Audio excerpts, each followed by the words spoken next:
Olá! E aí, minha gente, tudo bom com vocês? Espero que sim. Bom, dessa vez o vídeo é sobre história do Ceará. Lembram que eu fiquei devendo um vídeo a vocês sobre a tentativa de colonização dos holandeses aqui no nosso estado? Bom, hoje nós vamos tirar todas as dúvidas e conhecer um pouco mais dessa história nesse vídeo. Olha só, vocês não estão entendendo a loucura, a confusão, o babado que foi nessas colonizações, nessas tentativas, desculpa, tá? Nessas tentativas de colonização do nosso estado. Vou explicar para vocês tudo bem direitinho. Olha só, lembra lá que a gente falou sobre o Pero Coelho, Martins Soares Moreno, pronto. Quando Martins Soares Moreno veio, colonizou, conseguiu construir o Forte de São Sebastião e tudo mais, Portugal estava sendo dominado pela Espanha. Louco, né? Mas enfim, não era um rei português que estava no comando. Quem estava comandando e administrando tudo era um rei espanhol. Ou seja, Espanha e Portugal eram quase que o mesmo território nesse período. Então, tudo que era da Espanha era de Portugal. E tudo que era de Portugal era da Espanha, como por exemplo o Brasil. Esse período ficou conhecido como União Ibérica. Por quê? Porque a Península Ibérica, né, lá na Europa, fica localizado lá nesse continente, certo? E é chamado de Península Ibérica, onde pertencem somente Portugal e Espanha, onde ficam esses dois países. Então, a União Ibérica, Portugal e Espanha agora estavam unidos em um só governo, certo? Quem é que vai dar ruim para quem essa união? Vai dar ruim para quem? Para os holandeses. Por quê?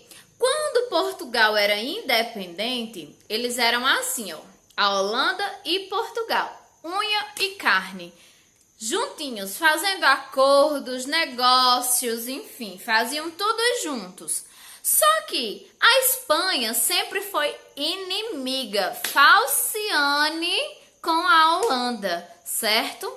Quando a Espanha e Portugal se tornaram um só governo, uma só administração, deu ruim para a Holanda, porque o governo espanhol era quem estava tomando de conta. Então, quem fosse inimigo da Espanha também seria inimigo de Portugal. A Holanda, que era inimiga da Espanha, perdeu todos os contratos econômicos com Portugal, teve que parar tudo e começou a sair no prejuízo. A economia da Holanda, ó. E aí ela pensou, os holandeses, né, pensou e disse, eu vou deixar isso acontecer? Jamais.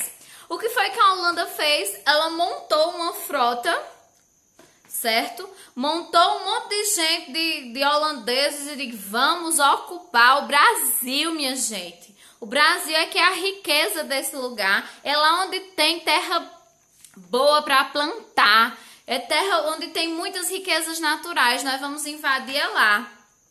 Nesse período, o nosso território, o nosso estado do Ceará, também não era independente. Além de pertencer a Portugal e agora à Espanha também, ele ainda não era Ceará. Tudo que acontecesse aqui respondia a Pernambuco. Então, vamos dizer que nesse período o Ceará não pertencia ao próprio Ceará, ele pertencia a Pernambuco.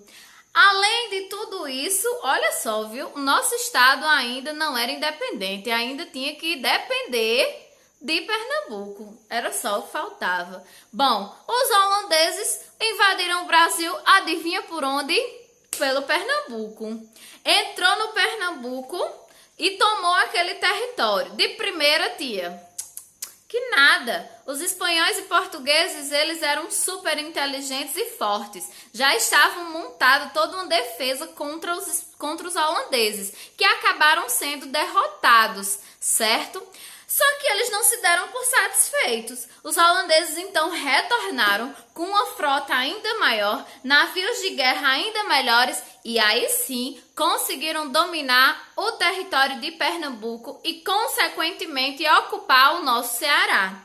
Então, durante esse período em que os holandeses, por vingança, acabam ocupando o espaço brasileiro, acaba também ocupando o nosso espaço cearense. E aí muitas coisas vão acontecer, mudanças vão rolar.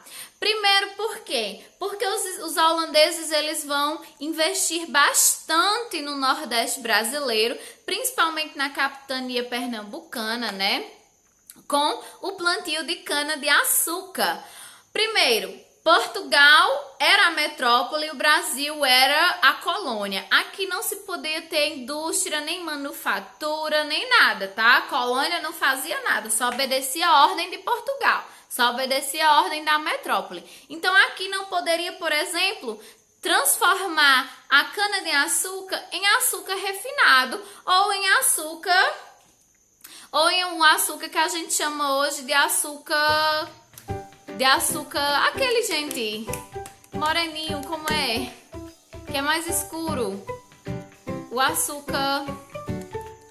Ah, esqueci, não vou saber. Ai, meu Deus. Que açúcar é, amor? Amor. Ai, lembrei. Açúcar mascavo, gente. Pronto. Nem poderia produzir com açúcar mascavo. Então, o que acontecia? Quando os holandeses vieram para cá e ocuparam o nosso território, eles já sabiam fazer tudo isso com a cana-de-açúcar. Plantar cana-de-açúcar, colher ela, transformar ela no mel, transformar ela em açúcar. Do açúcar mascavo, ela ainda sabia transformar em açúcar cristal, que é o açúcar que a gente geralmente tem na nossa cozinha hoje em dia, certo?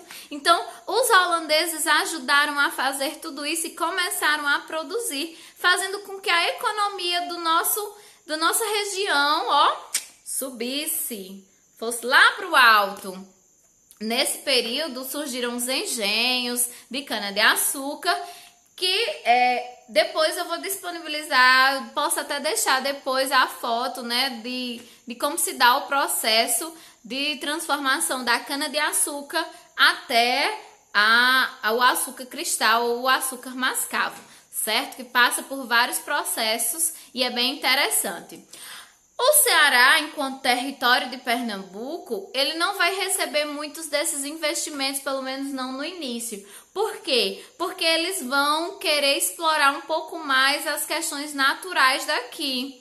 Eles primeiro achavam que possuíam prata, então eles começaram a minerar, a procurar prata, só que eles não encontraram prata no nosso território, não tinha, certo? E aí eles então usufruíram de outras coisas que aqui possuíam, como o anis estrelado, outras especiarias advindas da caatinga, deixa eu ver se eu lembro, se eu não me engano, o sal também, a produção de sal, tudo isso foi aqui no Ceará. Enquanto no Pernambuco, não é? Acontecia então os engenhos de cana-de-açúcar. O responsável por tudo isso se chama Matthias Beck, que é um holandês, não é? Que vem para cá para administrar esse novo negócio.